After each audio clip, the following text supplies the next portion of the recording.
ونعوذ بالله من شرور أنفسنا ومن سيئات أعمالنا من يهده الله فلا مضل له ومن يضلل فلا هادي له وأشهد أن لا إله إلا الله وحده لا شريك له وأشهد أن محمدا عبده ورسوله يا أيها الذين آمنوا اتقوا الله حق تقاته ولا تموتن إلا وأنتم مسلمون يا أيها الناس اتقوا ربكم الذي خلقكم من نفس واحدة وخلق منها زوجها وبث منهما رجالا كثيرا ونساء واتقوا الله الذي تساءلون به والأرحام إن الله كان عليكم رقيبا يا أيها الذين آمنوا اتقوا الله وقولوا قولا سديدا يصلح لكم أعمالكم ويغفر لكم ذنوبكم ومن يطع الله ورسوله فقد فاز فوزا عظيما أما بعد فإن أصدق الحديث كتاب الله وخير الهدي هدي محمد صلى الله عليه وسلم وشر الأمور محدثاتها فإن كل محدثة بدعة وكل بدعة ضلالة وكل ضلالة في النار. السلام عليكم ورحمة الله وبركاته. To insha Allah za mu dora akan darasinmu na tafsirin Alkur'ani mai girma a cikin suratul Ma'arij. Satin da ya wuce mun kwana ƙarshen aya ta 25.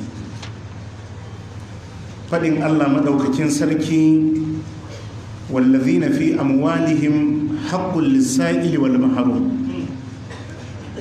Allah ya ce daga cikin dukiyoyin waɗannan bayin Allah da ya siffanta su da alkhairi, Allah ya ce akwai haƙƙi wadda yake sanannen haƙƙi. Waɗansu malamai suka ce yana fitar da zakkan dukiyarsa domin shi ne haƙƙi wadda yake sananne ƙayyadadde. Waɗansu malamai suka ce wallazina fi amwalihim haqqun ma'lum. Wannan haqqun ma'lum ya shafi hatta dukiyarsa da babu zakka a kanta, yakan cire wani abu sanannen kaso domin taimaka ma addinin Allah da kuma taimaka wa bayan Allah. Lissa'il wal mahrum, sannan yakan taimaka ma wadda ya zo ya roƙa ya ce a taimake shi, wal mahrum da kuma wadda ya kame kansa baya iya roƙo din amma dai bayi da shi, to yakan lura cewa yanayin wane da irin halin da wane yake ciki yanayi ne na rashi, sai ya taimake shi ba tare da ya zo ya roƙe shi ba. To kaga wanda ya kai wannan matuka a wajen taimakon bayin Allah, to ai lallai ya tashi tsaye domin gina lahirarsa.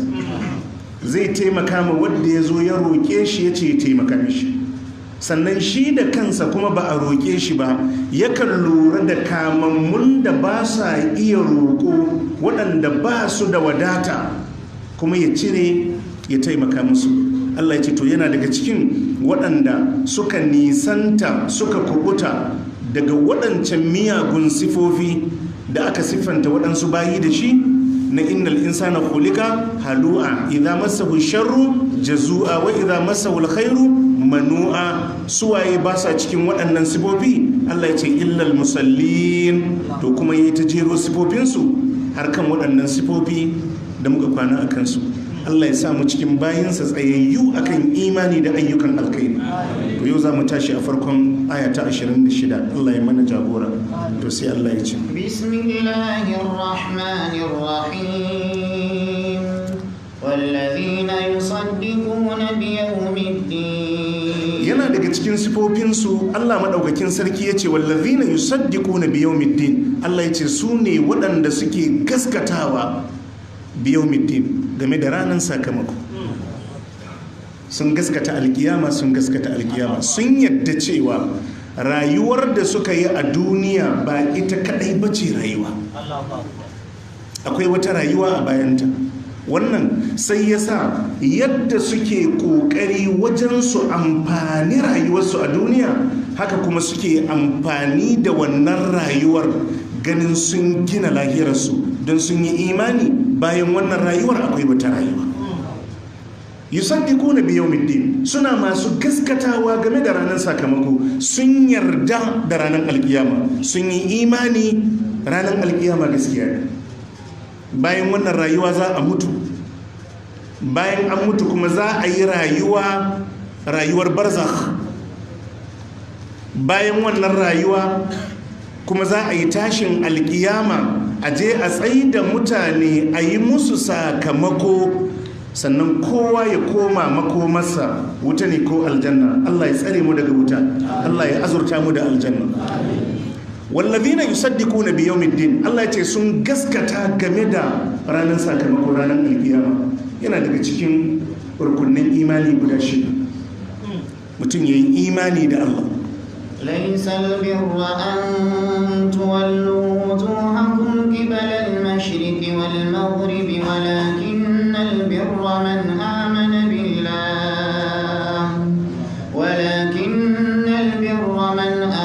بالله واليوم الآخر والملائكة والكتاب والنبيين وآتى المال على حبه ذوي القربى واليتامى والمساكين وابن السبيل والسائلين وفي الرقاب وأقام الصلاة وآتى الزكاة والموفون بعهدهم إذا عاهدوا والصابرين في البأساء والضراء وحين البأس أولئك الذين صدقوا وأولئك هم المتقون. Allah madaukakin sarki yace laysal birra an tuwallu wujuhakum qibala al-mashriqi wal maghribi. Allah yace ba shine tsantsanta da'a ma Allah, rike addini da kyau ba don kun juyar da fiskokinku gabar ko yamma kun rike sallah. Allah ce ba anan take ba. Walakinnal birra, amma tsayuwa akan addini da gaske, yi ma Allah da'a da gaske, man amana billahi, ya tabbata ga wanda yayi imani da Allah. Ya yi imani da Allah, ya yi imani da Allah, ya yarda akwai Allah, ya gaskata Allah, ya gaskata rububiyar Allah, ya gaskata uluhiyar Allah, ya gaskata duk abin da ya tabbata cikin al'asma'u wa sifat. walakin albirra man amana billah wal yawmil akhir, ya yadda da ranar alkiyama. Yana daga cikin al'amarin da ya maimaitu da yawa a cikin alkur'ani shine magana akan ranar alkiyama. Domin idan aka yi nasara akan mutum, imani da ranar alkiyama ya kafu a cikin zuciyarsa, to insha Allah ya dace da shari'a. Shi yasa waɗannan rukunin imani guda shida, walakin albirra man amana billahi wal yawmil akhir wal malaikati wal kitabi wan nabiyyin, wanda yayi imani da Allah da ranar alkiyama, yayi imani da mala'ikun Allah, yayi imani da littattafan da Allah ya saukar wa manzanninsa, yayi imani da su manzannin da Allah ya aiko zuwa ga al'ummominsu. Na shida shine yayi imani da kaddara ta alkhairi da ta sharri. Waɗannan rukunin imani guda shida, inda za ka yi ta bibiyan alkur'ani za ka ga wadda Allah ya fi haɗa su suka fi tafiya tare, imani da Allah da ranar alkiyama. Jama'a mun fahimta?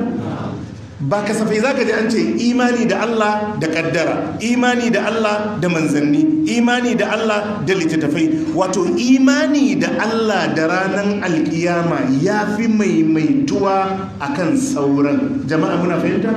Sai ka ji annabi na cewa man kana yu'minu billahi wal yawmil akhir falyakul khairan aw liyasmut.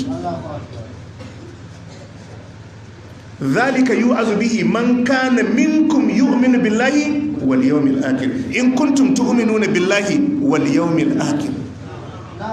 Imani da Allah da ranar alkiyama. Duk lokacin da ka tabbatar kai imani, ka sakankance akwai tashi. Bayan an yi wannan rayuwan samfoti ne. kawai wani abu ne wurr aka yi shi, abinda aka kawo ka don ka yi kayi ko baka yi ba, da sakamako da moran sakamakon duka yana gobe kiyama. Shi yasa ai Allah ya ce wallazina yusaddiquna biyawmiddin, ranar sakamako, sun yi imani da ranar sakamako, domin babban abin da zai faru a filin alkiyama shine sakayya wa bayi. liyajziyal ladina asabu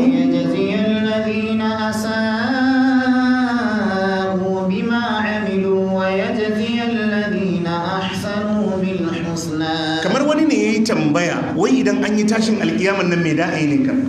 Allah ya ce liyajziyal ladina asabu bima amilu, kawai don Allah ya yi sakamako ma waɗanda suka munana ayyukansu, wa yajziyal ladina ahsanu bil husna, ya yi sakamako ma waɗanda suka kyautata da mafi kyawun sakamako shine gidan aljanna. Allah ya ce abinda zai faru kenan a ranar alkiyama, sakamako da yi sakamako da liyajziyal ladina asabu bima amilu. Allah zai yi taron alkiyama ne don ya yi sakayya ma waɗanda suka munana da mummunan sakamako, wa yajziyal ladina ahsanu bil husna, a saka ma wadda suka kyautata da sakamako mafi kyau shine gidan aljanna. Allah ya samu aljanna. wa an laysa lil insani illa ma sa'a wa anna sa'yahu sawfa yura thumma yujzahu al jazaa al awfa. wa anna lil insani illa ma sa'a, ba abinda dan adam zai samu, Allah ce sai abinda ya aikata. ba dan yi aiki a dauki ladan a baka ba da ka yi aiki a dauki ladan a bani ba.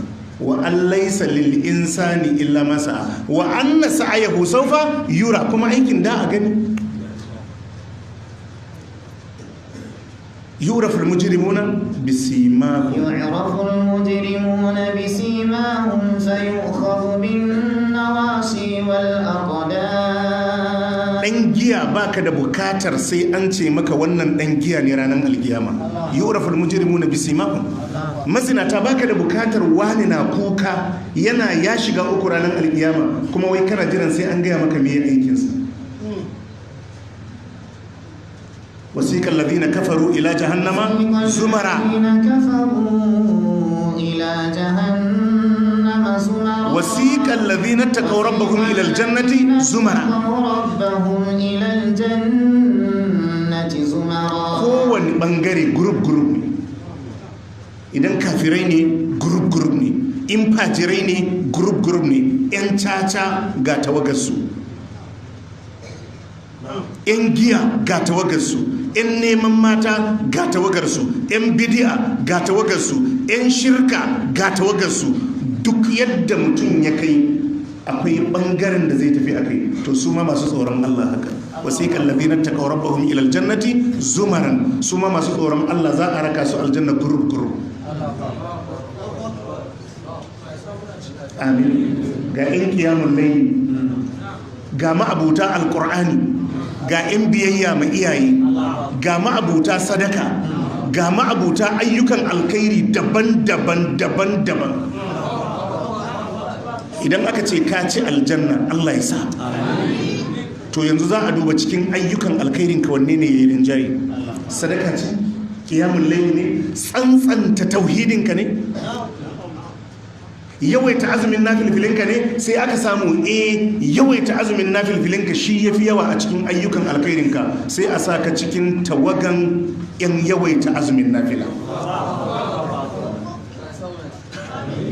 wa anna sa'yahu sawfa yura thumma yujzahu jazaa'al awfa, sannan a saka mishi sakamako mai kyau, cikakken sakamako. to shine maliki yawmiddin, kowa za a yi mai sakamako a ranar alkiyama da irin aikin da ya aikata. والذين إذا فعلوا فاحشة أو ظلموا أنفسهم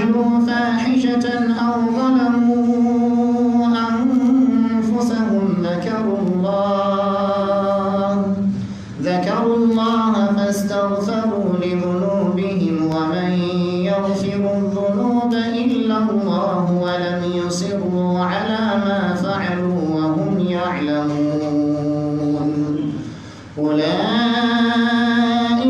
جزاؤهم مغفرة من ربهم وجنات تجري من تحتها الأنهار خالدين فيها ونعم أجر العاملين. nan ma da Allah ya zo siffanta mutanen kirki Allah sai ce wallazina idza fa'alu fahishatan sune waɗanda idan suka yi wata alfasha ba su kyautata ba su kyautata aw zalamu anfusahum ko suka zalunci kansu ta hanyar watsi da dokokin Allah zakarullah Allah ce sai su tina Allah fastaghfaru li dhunubihim sai su nemi gafaran zunubansu wa man yaghfiru dhunuba illa Allah wa ke gafarta zunubai in ba Allah ba ma'ana sun san ba mai gafarta zunubi in ba Allah ba wa lam yusirru ala ma fa'alu wa hum ya'lamun Allah ce amma ba su dogewa akan sabon Allah bayan sun gano cewa sabon Allah ne Allah sai ce ulaika jaza'uhum to irin waɗannan mutanen sakamakonsu magfiratun min rabbihim wata gafara Allah ce za mu yi musu wata gafara da su samu daga ubangijinsu wa jannatun da kuma gidajen aljanna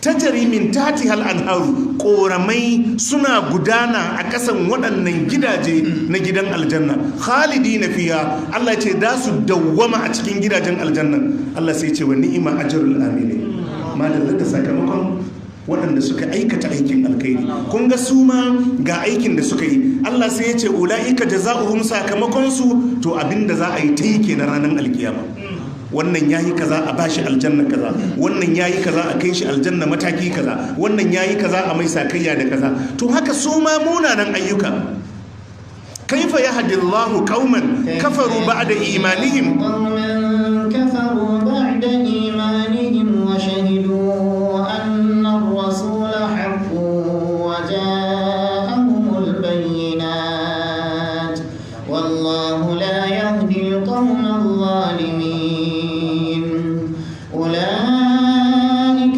جزاؤهم أن عليهم لعنة الله والملائكة والناس أجمعين خالدين فيها لا يخفف عنهم العذاب ولا هم ينظرون waɗannan mabarnata su ma da suka yi barnarsu yadda suke so su ma Allah sai ce ula'ika jaza'uhum waɗannan mutane Allah ce sakamakonsu anna alaihim la'anatallahi la'anar Allah ta tabbata a kansu wal mala'ikati da mala'ikun Allah wan nasi ajma'in da la'anar mutane baki daya Allah ce za mu dora shi a kansu khalidina fiha za su dawwama a cikin wannan la'ana da azaba la yukhaffafu anhum al'azab Allah ya ce azaba kuma babu sauki wala hum yunzarun kuma ba za a sassauta musu ba jama'a mun ji duka sakamako ne to abinda za a yi ta yi kenan ranar alkiyama wani ya yi kaza sakamakonsa kaza wani ya yi kaza sakamakonsa kaza wani ya yi kaza sakamakonsa kaza wannan sakamako akan miskala zarra Allah yana yi daidai da kwayar komayya na aikin alkhairi za ka gan shi za a baka sakamako daidai da kwayar komayya na sharri za ka gan shi za a baka sakamako a kai jama'a muna fahimta? wallazina yusaddiquna bi yawmiddin wancan da aka bashi takaddarsa da hannun dama yana ha umqra'u kitabiya wa amma man utiya kitabahu أما من أوتي كتابه بيمينه فيقول هاؤم اقرءوا كتابيه إني ظننت أني ملاق حسابيه فهو في عيشة راضية في جنة عالية قطوفها دانية كلوا واشربوا هنيئا بما أسلفتم في الأيام الخالية Allah ya ce fa'amma man utiya kitabahu bi yaminihi wanda aka bashi littafinsa da hannunsa na dama Allah ya sa muna cikin su fa yaqulu ha umqra'u kitabiya sai yayi ta bin kan bayin Allah yana ga littafi na ku karɓa ku karanta ku gani. Jarabawa ai an cike ne. In kaga an zo da gudu ana miƙa ma sakamako ko jarrabawar firamare ne an cire. Ha'u muqra'u kitabiya sai yace inni zanantu aikantu anni mulakin hisabiya, yace dama ina da yaƙini akwai ran da za a tirke ni a mun hisabi. Shi yasa a can na gyara zama. To su ne wannan walladhina yusaddiquna bi yawmiddin, sun gaskata ranan sakamako, dama ya san ranan za ta zo. Inni zanantu anni mulaqin hisabiya, yace dama na tabbatar zan gamu da hisabina, shi yasa na tsaya nayi makaina fadan ta nasu. Allah ya ce fa huwa fi ishatin radiya, to yana cikin rayuwa yardadda don Allah ya yarda da shi. Fi jannatin aliya, yana cikin aljanna madaukakiya, qutufuha daniya, nunannun 'ya'yan itatuwa na gidan aljannan Allah ce suna kurkusa da shi. Sai a ce mishi kulu washrabu hani'an bima aslaftum fil ayyamil khaliya, ku ci ku sha madalla, congratulations da wannan dama da kuka samu, wannan alkhairi da kuka samu. Hani'an, muna muku murna da wannan alkhairi da kuka samu, amma kyauta aka basu bima aslaftum fil ayyamin khaliya, saboda aikin da kuka gabatar a kwanakin da suka wuce a can duniya. A nan ake neman aljanna, a nan ake neman aljanna. Jama'a mun fahimta? Kulu washrabu hani'an bima aslaftum, saboda abinda kuka gabatar a baya fil ayyamil khaliya, a cikin kwanaki da suka shuɗe a baya. To ana rayuwar duniya ake wannan shirin, ake kintsawa. Allah ya ce to sun gaskata, suna masu imani da ranar sakamako. Saboda ka ranar sakamako gaskiya ne. Duk daren dadewa ubangiji zai tada duniya a tada bayi, amma mutane hisabi, kuma a ba ma kowa sakamakon aikinsa. To imani da wannan ranar, gaskata wannan ranar, shine yin aiki don riskan alkhairin wannan ranar. Jama'a mun fahimta? Amma ka ce ka yi imani, ka yi imani, ka gaskata, amma duk abin da zai ja maka bacin rai a wannan ranar sakamakon bai dame ka ba, kaga ai gaskatawanka baka more shi. Allah ya ce wallazina yusaddiquna bi yawmiddin, to sai Allah ya ce wallazina hum min azabi rabbihim mushfiqun. Allah ya ce wallazina hum min azabi rabbihim mushfiqun. Allah ya ce kuma su ne waɗanda suke tsorace game da azabar ubangijinsu. Ka tsaya ka yi nazari akan azaba, ka yi nazari a game da wuta, ka yi nazari da game da abin da ka karanta ko ka ji an karanta game da al'amarin wuta. Abin tsoro ne ko ba abin tsoro ba ne? Abin tsoro ne. wallazina hum min azabi rabbihim mushfiqun, suna razane, suna firgice game da azabar ubangijinsu. Gaba sai ya ce inna azabar rabbihim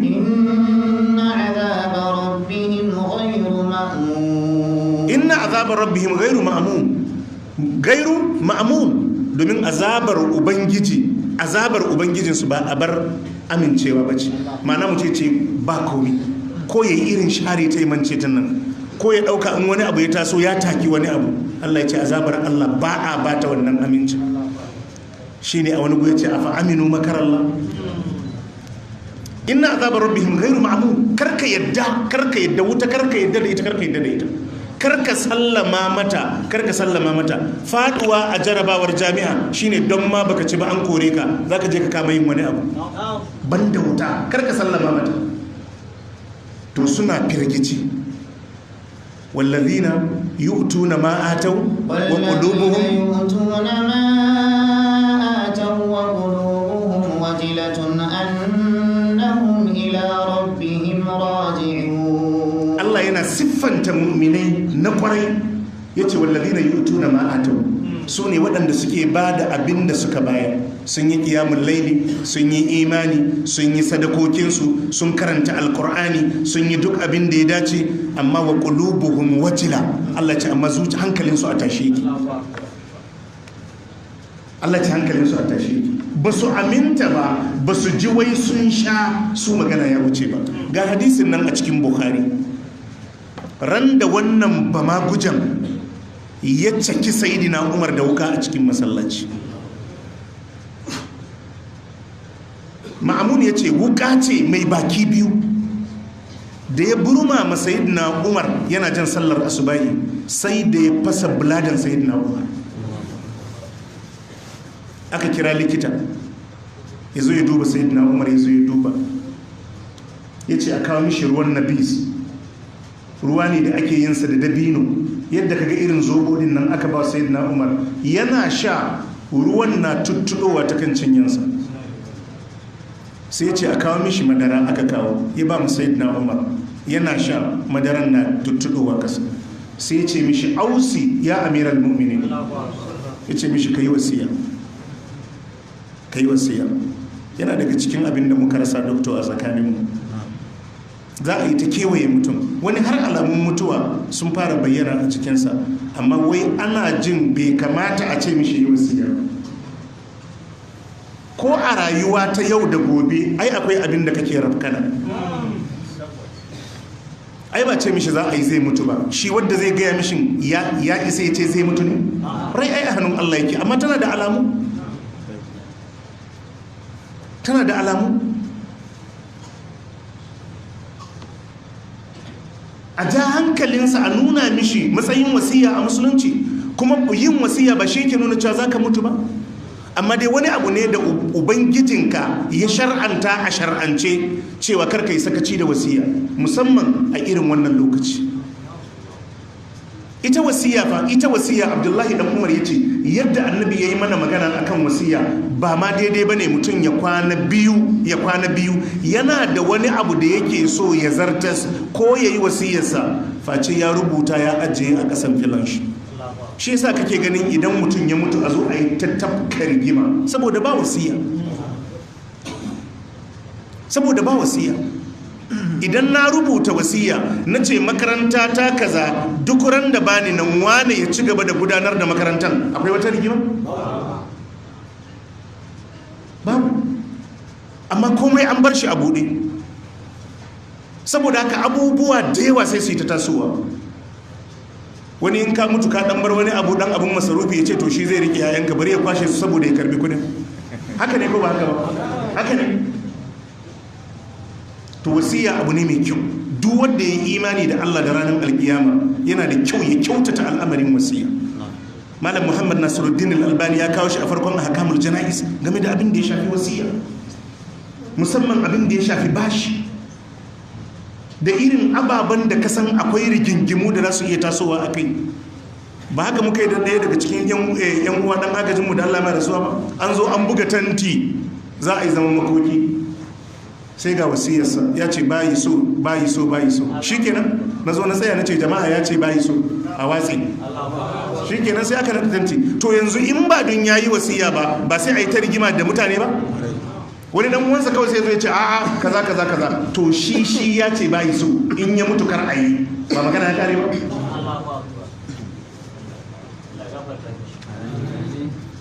Wasiya tana da kyau a tsayi abubuwa da za su iya tasowa kake nufatansu kake tinkaransu, to haka akan gaya wa mamaci lokacin da aka ga al'amurra sun taso. In yana da wani abu da yake so ya yi wasiya a babi na shawara sai a bashi ya yi wasiya, a kuma nuna mishi cewa don an ce ka yi wasiya ba shi ke nuna cewa da ka mutu ba. Asali ma wasiyar ya kamata ko lafiyanka ka dau ma ka yi ta, amma dai yanzu tunasarwa ne, ta iya yiwuwa ma ka riga ka yi wasiyoyinka. Haka ne ko ba haka ba? Ganin Malam Mahmud muna tare da shi, ɗaya daga cikin 'yan uwa da Allah ya yi wa rasuwa. Lokacin da ya zo rasuwa bani nan, yana wata jiha ne, mun je ta'aziyar ne, ya bar wasiya ya ce yana so in har ya mutu in rike mishi ɗansa wani, shikenan daga wajen ta'aziyyar muka sashi a mota muka taho da shi.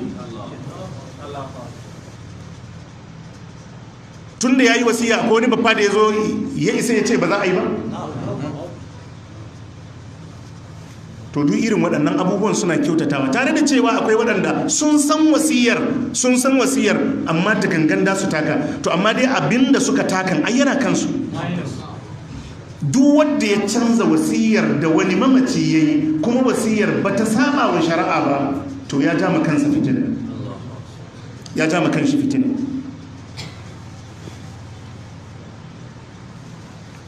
Jama'a mun fahimta? To ba a amincewa game da azaba. Duk hanyar da za ka bi ka nemi taimakon Allah, ka kubuta wa azabar Allah, ka nemi taimakon Allah, ka samu aminta daga azaba, amma karka yadda ka sallama mata, karka yadda ka miƙa wuya ma azabar Allah. Inna azabar rabbihim ghairu ma'mun. Azabar ubangijinsu ba a bar amincewa bane. Mutum ya ce shi ya yadda. Ka san akwai wanda za a ja mishi Allah ya sai ce akwai wani ma a karo. Yana faruwa ko bai faruwa? Wannan isgili ne.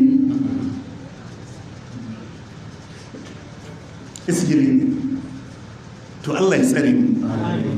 Allah ya ce wallazina hum min azabi rabbihim mushfiqun, suna tsorace game da azabar Allah. Ko yaushe ka tuna ya zama kana razana, kana firgita, hakan zai dada maka imani, hakan zai dada maka aiki, zai zaburar da kai zuwa ga ayyukan alkhairi, hakan zai zaburar da kai zuwa ga ayyukan alkhairi, zai dada maka imani. Duk lokacin da ka tuna zaka ga to ai aikinka ya kasa, ya kamata ka tashi ka tsaya ka ƙara aiki, to sai kaga kullum kana ƙara aiki. To amma in har ka aminta, to sai kaga kai ma kaman kawai aiku ne ma dama kasan daga ran da kaga mutum ya fara ganin wai su ne dama to a lokacin ya fada matsala. Shi yana ganin to ai yanzu yadda duniya ta lalace ai mu ne ma dama ka tashi kai aiki. To balle wanda kuma shi ba ma dama yake gani ba, kai ma zai baka aljanna. Suna nan shi zai iya ma gafarta maka mata kaddama min zambika wa mata akkara. Ba ku ga wani dan makba da yan sati 2-3 nan ake yada su ba, na wani sharifi, ina jin da ya zo daga Morocco ko? Ina jin Kano ai ya zo shi watakila. Ana yadawa wai su sharifai, wai yanzu yadda kuke nan din nan du ya dauke zunubanku sai ya je ya wanke. Alquran ƙarya ne. Wallahi zunubai shi ma yana fama da nashi. Wai kuma idan ka gansu ranar litinin wai annabi ka gani. Amma dai wannan ko a fim aka shirya, kai ai za ka yi dariya cewa ƙarya ne. Ka zo ka kalli idon mutane, ga alkur'ani a gabansu, ga hadisi a gabansu, ka ce wai wani kawai in ya shigo ya ɗauke zunubansu wai zai je ya wanki. haka ne ولا تزر وازرة فإن تدع إلى مثقلة وإن تدع مثقلة إلى حملها لا يحمل منه شيء ولو كان ذا قربى إنما تنذر الذين يخشون ربهم بالغيب وأقام الصلاة ومن تزكى فإنما يتزكى لنفسه وإلى الله المصير. Allah ya ce wala taziru waziratun wizira ukura, wata rai ba ta iya ɗaukar laifuffukan wata, kowa ita za ta ɗauki nata a cikin alkur'ani. Wala taziru waziratun wizira ukura, wata rai mai laifi ba ta isa ta ɗauke ma wata rai ta ɗauki laifin wata ba. Allah sai ya ce wa in tada'u muthqalatun ila himliha, inda wadda aka nauyayar da kayan laifuffukanta aka dora mata zunubanta za ta yi kira ila himliha cewa wani ya zo ya taimake ta ya ɗauka mata wani abu a kayan laifuffukanta, la yuhmal minhu shay'un, ba wadda zai ɗauki wani abu na laifuffukanta walau kana za qurba ko ɗan uwa ne mafi kusanci. Allah ya ce babu, Allah ya ce babu. Kuma ka duba rashin adalcin mutane nan, yana ɗiban zunuban mutane yana wankewa. Ni yanzu in an ban dama in ɗebi zunuban mutane na wanki, wallahi har waɗanda ba su so na zan je in wanke musu nasu. To me shi kenan sai ku yi ta wanke wa mutane kawai. Yadda ya tara ku a ɗaki ya wanke muku, ya tafi kasuwa ma ya wanke musu, ya tafi wancan ma'aikatan ma ya wanke musu, tunda dai an ba shi dama ya wanke, ya za a yi ya je ya zauna a falo. Ai ya zagara kawai ya ta wanke wa mutane. Bayi wanke komai zuki ta mallani. Bayi wanke komai. Yawa ka tsaya ka yi istighfari, ka tuba, ka koma zuwa ga Allah, ka nemi Allah gafaran zunubanka. Amma karka yadda ka zauna wai wani zai zo shi ya ɗabi zunubanka ya je ya wanke maka. Allah ya samu dace. Ya ɗabi zunubanka ya je ya wanke. Wai ba akwai wanda shi saboda yana gafartawa ma in ka je neman gafaran zai ce kai baka ji, yanzu kai baka da aiki sai bin mata kaza an ma fara ta tashi an yafe ka, wai ka tashi ka tafi an yafe ka. Ai ka biye ma wannan tatsuniyar zaka ga bacin rai. Ka tuba, ka koma zuwa ga Allah, ka nemi gafaran zunubanka. Yanzu ba gashi muna maganan ku dariya ma kuke saboda kuna ganin abun ma bai ma dace ba. To yanzu wani ji yake kamar zai mutu, zai zauna ma ya mana raddi na musamman don tabbatar da wannan abun haka ne.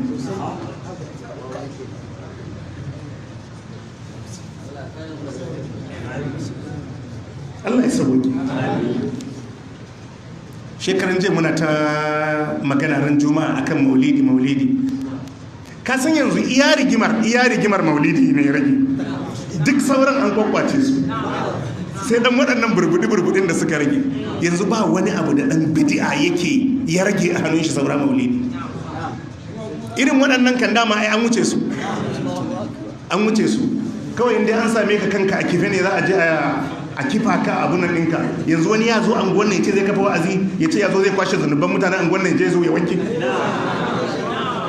Ko 'yan shaye-shaye za su yi da wannan magana? Ko 'yan shaye-shaye ba za su yi da. Allah ya samu dace. To sai Allah ya ce والذين هم لفروجهم حافظون إلا على أزواجهم أو ما ملكت أيمانهم فإنهم غير ملومين فمن ابتغى وراء ذلك فأولئك هم العادون. الله يتي والذين هم لفروجهم حافظون. Allah ya ce kuma su ne waɗanda game da farjojinsu Allah ya ce suna tsarewa, ba sa zina wallazina hum li furujihim hafizun. Yana daga cikin taimako na Allah da bawa zai samu, nasara a rayuwa da bawa zai samu, ya samu Allah ya tsare shi daga alfasha. wallazina hum li furujihim hafizun.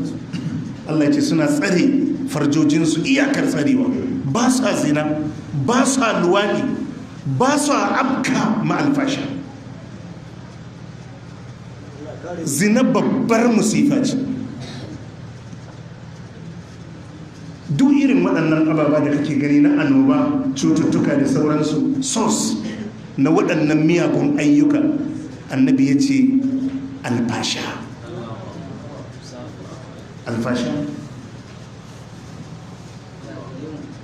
Ka'abu yake cewa idan ka ga ruwan sama ya ɗauke ba ruwa, fari ya tinkari al'umma, ya ce karkara ba ɗayan biyu, an fara durmukyal akan fitar da zakka. In ka ga ruwan sama an fara fari ba ruwa, ya ce to jama'a sun fara hana zakka. ya ce in ka ga yaƙe-yaƙe an fara cire takobi ana kai farmaki, ya ce an yi wasa da hukuncin Allah.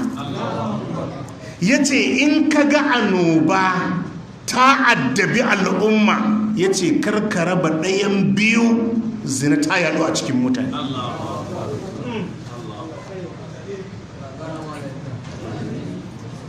Hadisin Abdullahi dan Umar, al-Imam Ibn Majah ya fidda hadisi, Malam Albani ya inganta hadisi.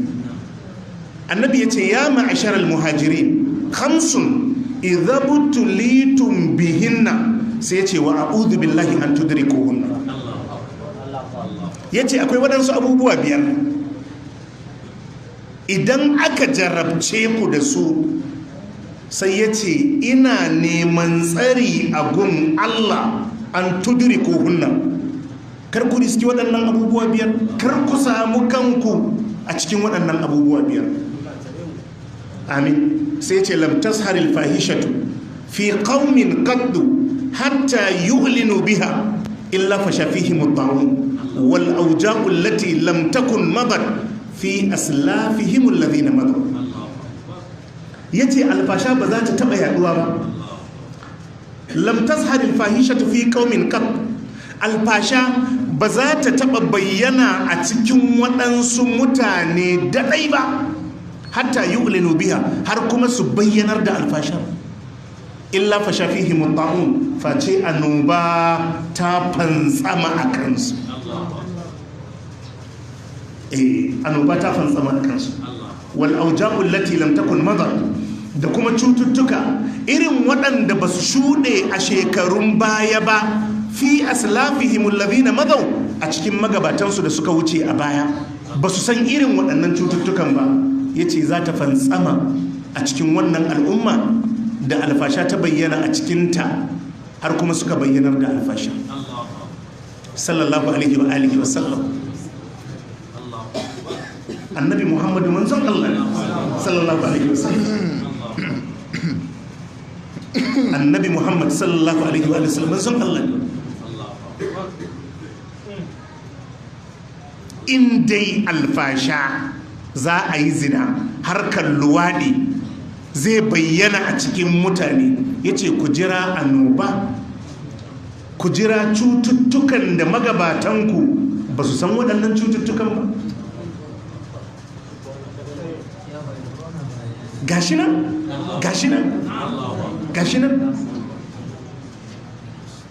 ikon Allah.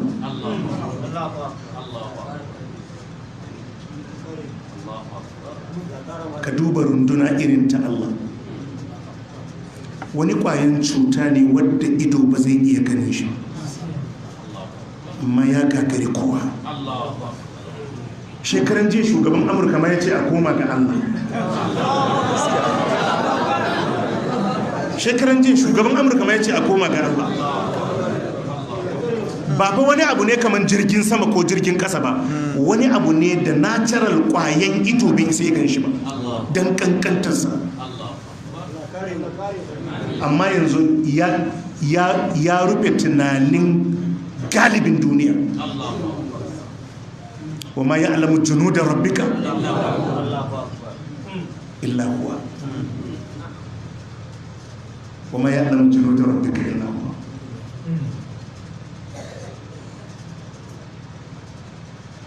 To wallahi sai komawa zuwa ga Allah, sai komawa zuwa ga Allah.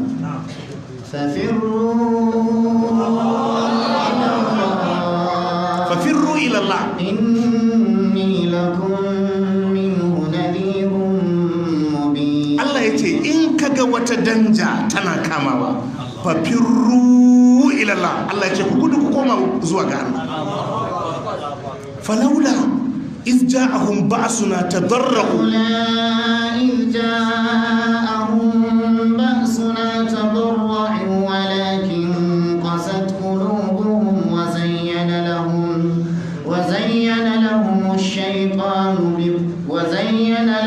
الشيطان ما كانوا يعملون. الله يتي فلولا إذ جاءهم بأسنا تضرعوا. ميسا لوكتين دا بلائي دا عذابرمو ta tinkaro su ta zo musu, Allah ce ba su kaskantar da kai sun koma zuwa ga Allah.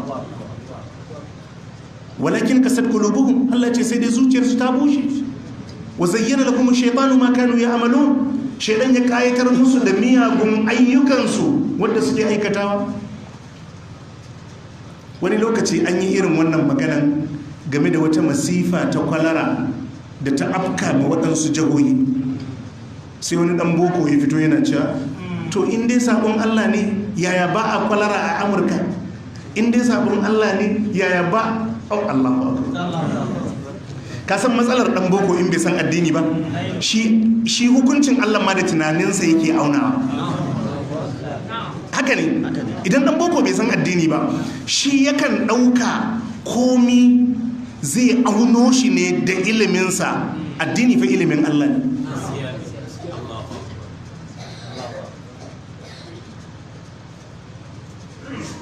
فإن لم يستجيبوا لكم فاعلموا أنما أنزل بعلم الله. أنما أنزل بعلم الله وأن لا إله إلا هو فهل أنتم مسلمون. الله يقول فإن لم يستجيبوا لكم فاعلموا أنما أنزل بعلم الله. الدين الله يقول أن شرع أن تشني بس علم الله. Akwai wadda ya isa ya ce shi zai iya hada calculation ɗinsa da na Allah? To shi tun da an ce annoba tana sabon Allah na kawo annoba, kuma an yi maganan waɗannan annoba da suka zo a koma zuwa ga Allah, to shi sai ya ga ai can ana sabon Allah yaya ba a yi ba. Shi a tunaninsa irin annoban waɗannan wancan ma in sun saba ma Allah annoban ɗaya da a musu. Kaga ai saboda bai san Allah bane. Inda ya san waye Allah, ai ko aboki da aboki ne, ko aboki da aboki ne a ce duka biyu yan iska ne kuma mazinata ne dukansu, to wannan yakan yi zina 5 a rana ɗaya, wannan 4, in Allah ya zo tozarta mai 5 ɗin daban da na mai 4. Kowa ana mishi ne daidai muhimmansa. Saboda haka ba lallai iskancin waɗancan in an tashi musu ukuba a musu ukubar irin waɗannan ba. Baka jin a wani waje sai ka ji kawai wata gobara ta tashi mai wuta, ka ji an ce Katarina ta bullo ana kaza kaza, to ku kuma an muku irin wannan ne? Ai ku daidai da kudin su kwalara.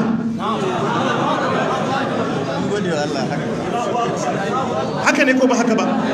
Ka ji wani bala'i ya taso, kowa shi Allah kai al'umma ɗaya ma mutanen annabi Musa ya ce wa ma nurihim min ayatin illa hiya akbaru min ukhtiha wa akhadnahum bil adabi la'allahum yarji'un. Kuma lokacin da Allah ya zo turo musu annoban, in sun tashi rashin arzikin sabon Allah, idan suka yi wannan batch in ya ƙare suka koma, to idan ya zo sako musu annoba ta biyun ba irin ta farkon yake turo musu ba. Fa arsalna alaihim tufana wal jarada wal kummala wad dafadi'a wad dama ayatin mufassalatin fastakbaru wa kanu qauman mujrimin. Kaga dai mutane ɗaya ne, amma fajircin da suke yi na warware alkawurra da suka yi da annabi Musa akan da su bi Allah, to duk lokacin da suka warware, in Allah ya zo sako musu wata annoba sai ya sako musu yayar wacce ta wuce. Fa arsalna alaihim tufan wal jarada wal kummala wad dafadi'a wad dama. Allah ya ce ayatin mufassala. Jama'a ni muna fahimta? Saboda karka ce wai waɗannan in sun yi sabon Allah aka musu azaba da kaza, to na can ma in sun yi irin ta da a musu. A'a, rashin sanin Allah ne kawai da baka yi ba. Shi ba haka yake yi ba. Yanzu baka ga al'ummomin da ya halakar da su ba?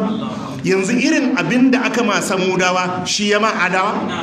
Irin abin da ya ma Adawa shi ya ma mutanen annabi Ludu? Irin abin da aka ma mutanen annabi Ludu shi aka ma mutanen annabi Nuhu? To haka inda a yi ukuba wa mutanenmu a nan saboda sabon Allah, ba lalle ya zama irinsa da a yi wa mutanen Amurka ko Ingila ba. Jama'a mun fahimta? sabon Allah ne, ko mutane su tuba su koma zuwa ga Allah ko kuma su yi ta haduwa da bacin zuciya. In ba ku ji tsoron Allah ba, Allah zai ji tsoron ku ne? Babu. In ba mu ji tsoron Allah ba, Allah ba zai ji tsoron mu ba. In kuma ka ɗauka akwai wata dabara da za ta warware matsalan, ku je ku gwada dabara. In dai akwai wata dabara, ku gwada dabara. Duk wata dabara tana ci ne bayan an tuba an koma ga Allah. Jama'a mun fahimta? Amma in dai aka ce bada abi Allah ba, to kuma duniyan ai ta Allah ce. Sai yadda ya so. Shi kuma Allah da yawa daga cikin malamai sukan ce idan wanda ya san shi ya saba mishi da gangan, to in yi tashi maganin ka sai ya haɗa ka da wanda bai san shi ba. In kai da ka san shi ka saba mishi da gangan, to in zai magance matsalar ka sai ya haɗa ka da wadda bai san shi ba. Ya dabai shi wanda ya san Allah ne, a zai sassauta maka.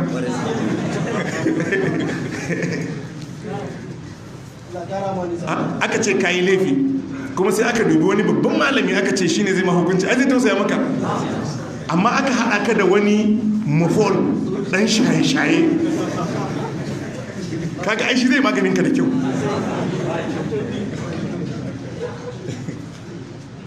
Allah ya ce wallazina hum li furujihim hafizun, su ne waɗanda game da farjojinsu suke tsarewa ba su zina. Allah ya tsare mu daga zina, Allah ya tsare mu daga zina. Illa ala azwajihim, Allah ce ba su biyan bukatansu sai ga matansu. Aw ma malakat aymanuhum, ko kuma abinda damar su ta mallaka da kuyankin su. Fa innahum ghairu malumin, Allah ya ce to waɗanda su anan suka takaita, Allah ya ce waɗannan ba abin zargi bane. Baya zina, baya zina. Biyan bukatansa ya takaita ga matarsa ko kuyangarsa wadda Allah ya halatta. Ita kuma mace ba ta biyan bukatanta sai da mijin aurenta, wadda haka yake. Allah ya ce su ba abin zargi ba ne.